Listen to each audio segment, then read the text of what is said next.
A cambiar de tema, continúa la tendencia a la baja de los multifondos más conservadores de las AFP.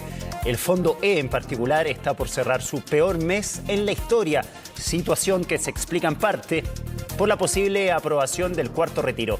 ¿Cómo afecta esta incertidumbre a los fondos previsionales?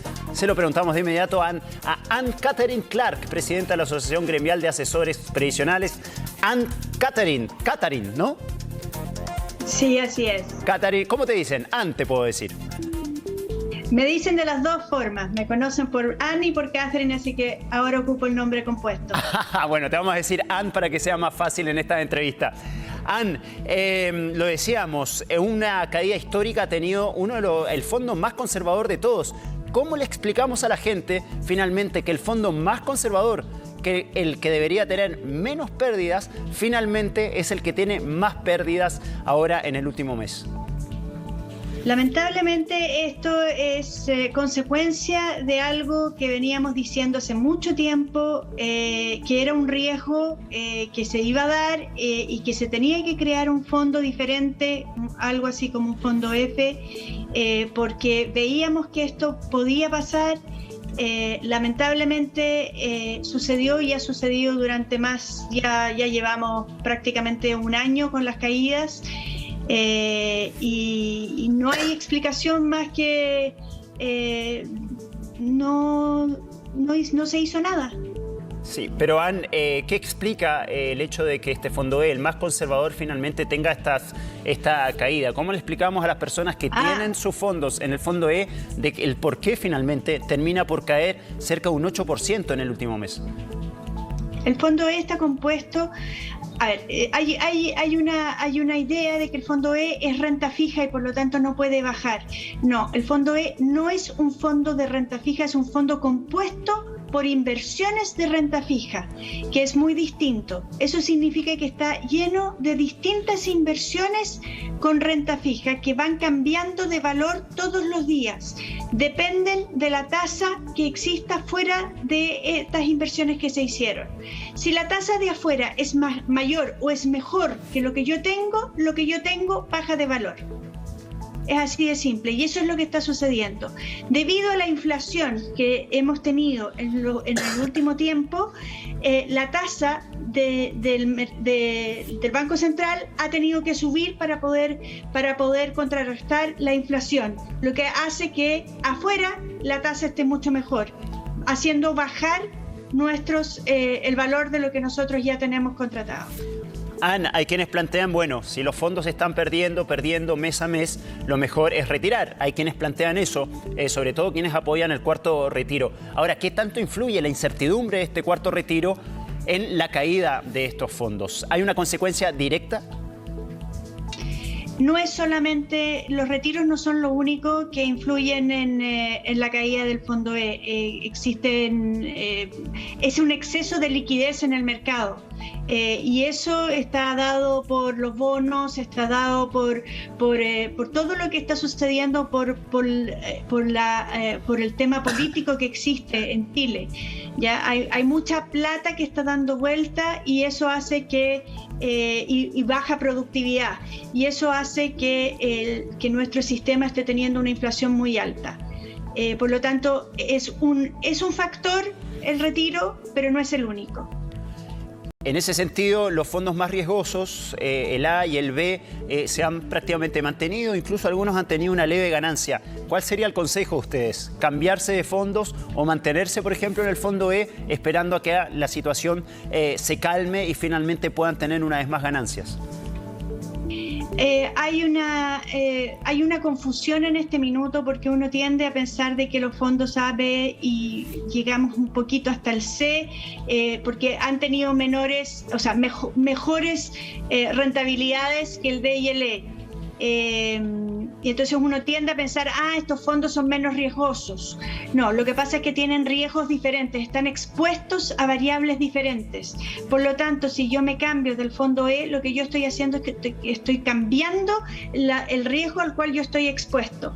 Cuando yo me cambio un fondo A, un fondo B, yo me expongo a un riesgo internacional.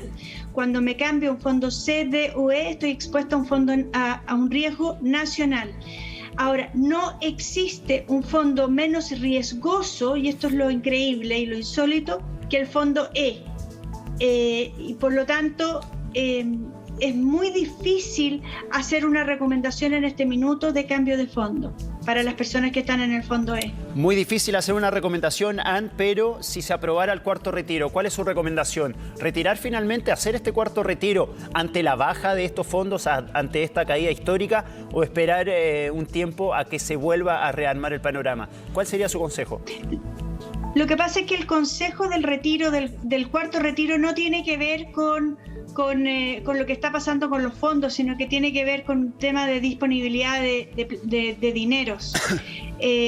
Cuando a uno se le da la posibilidad de tener la disponibilidad, de aumentar la disponibilidad de dinero frente a tener platas obligatorias, siempre la recomendación va a ser que uno tenga la disponibilidad. Por lo tanto, por eso que se aconseja efectuar el retiro, pero el retiro para ahorrar, no para gastar. Entonces, pero no tiene que ver con un tema de qué es lo que está pasando con el fondo y si es que se lo lleva a otro fondo o no sé si me expliqué muy bien con este punto. Sí, es decir, si no es estrictamente necesario, si uno no necesita el dinero para, por ejemplo, pagar una deuda o pagar, no sé, los estudios de un hijo, por ejemplo, ¿usted recomendaría dejarlos ahí o retirarlos igualmente? Es que ese es el punto. Nunca es bueno, en sí mismo no es una buena política pública el retiro. ¿Por qué? Porque están para pensiones.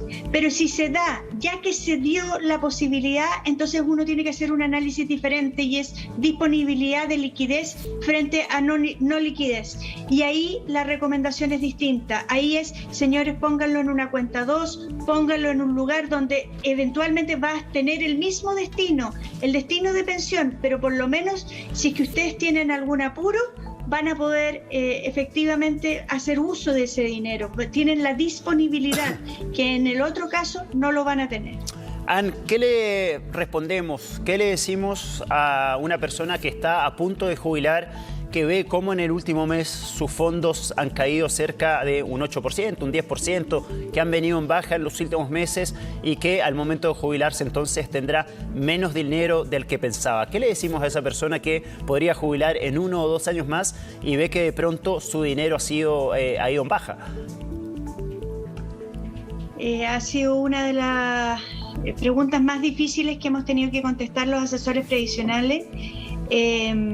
Porque no tenemos una respuesta más que esperar a que se recupere el fondo. Si esa persona necesita pensionarse, lo puede hacer lo puede hacer y esperar a que se recupere ya pensionado en un retiro programado. Y mientras tanto recibe una pensión dentro del retiro programado. Si puede esperar, que espere, pero esa no es realmente la realidad de la gran mayoría de las personas que están por pensionarse. La gran realidad es que el que necesita pensionarse no puede esperar.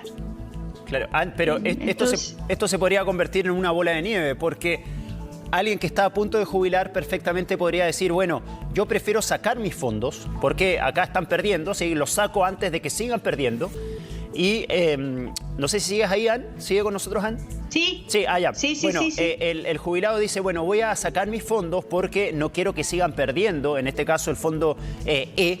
Entonces opta por sacarlos. Y yo asumo que si hay un retiro masivo de estos fondos, finalmente este mismo fondo E o los mismos fondos A, B y C van a seguir perdiendo más dinero todavía, porque es una bola de nieve que se va retroalimentando. ¿O estoy muy equivocado? A ver, son fondos independientes y que invierten en inversiones distintas. Cuando tú estás invertido en A, B y C, están invertidos mayoritariamente en inversiones extranjeras, que no tienen mucha influencia cuando tú retiras esos dineros, no afectan mayormente el mercado. ¿Ya? El C puede que sí, ¿ya? Pero el A y el B no tienen una mayor incidencia. C, D y E tienen una mayor incidencia en el mercado nacional, sobre todo. Y ahí sí se puede pasar lo que tú dices. Pero mi punto va a que todo el mundo pregunta, bueno, ¿y qué pasa? Los sacos, los cambios, qué sé yo. ¿Y a dónde se los llevan? Si tuviéramos una respuesta de a dónde llevar esos dineros, podríamos dar una sugerencia, pero es de locos estar sugiriendo, señores, saquen los fondos del fondo E y llévenlos al fondo A, que está rindiendo mucho mejor. Eso es mirarlo con el retrovisor, porque claro, ha tenido una mejor evolución hasta ahora. ¿Y qué pasa si tenemos una crisis, de repente revienta algo en China y resulta que baja un 40% como bajó el A hace 10 años atrás? Claro. Entonces, claro. No, porque está expuesto a eso, y eso sí es real. Sí, entonces, sí, por algo son los más riesgosos, ahí radica el riesgo. Son los más riesgosos. Sí. Bueno, Anne, sin duda es un tema que da para mucho, que vamos a estar muy atentos porque el martes se decide cuándo se va a votar el cuarto retiro, si finalmente se va a votar antes o después de las elecciones. Nos imaginamos que va a estar bastante turbulento el ambiente en cuanto a eso, porque hay quienes plantean que ya habría un acuerdo político para hacerlo antes de las elecciones. Esto sin duda podría sufrir modificaciones, pero el martes en el Congreso finalmente se va a discutir cuándo se vota en el Senado este cuarto retiro, así que pronto podríamos tener novedades que podrían justamente afectar a lo que estábamos hablando, esta caída histórica del Fondo E. Anne-Catherine